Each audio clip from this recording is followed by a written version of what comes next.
నేటి పునీతులు పునీత పదోపయస్ పోపుగారు.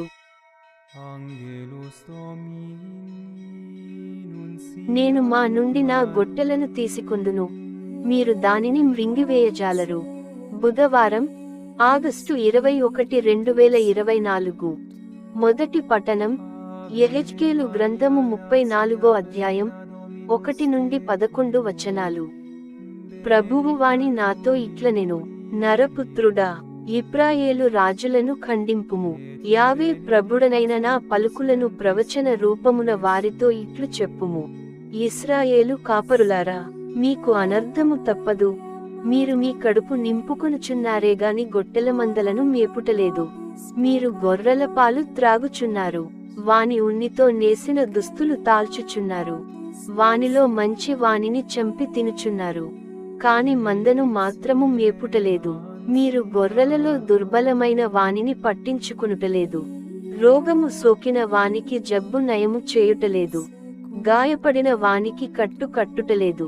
ప్రక్కకు తప్పుకొనిన వానిని మందలోనికి కొనివచ్చుటలేదు. తప్పిపోయిన వానిని వెదకి తోలుకొని వచ్చుటలేదు. పైగా వాని పట్ల క్రూరముగా కఠినముగా ప్రవర్తించుచున్నారు.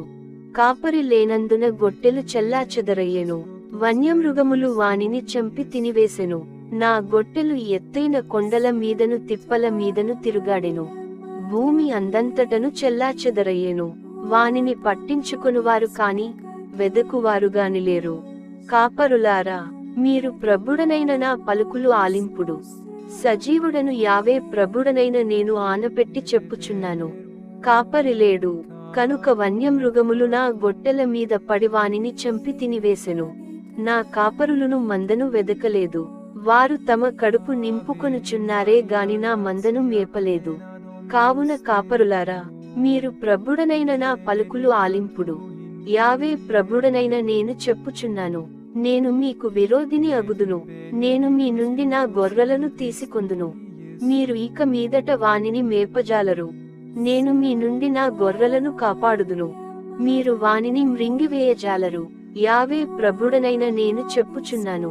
నేనే నా మందను వెదకెదను, వానిని గూర్చి జాగ్రత్త పడెదను. ఇది ప్రభువు వాక్కు.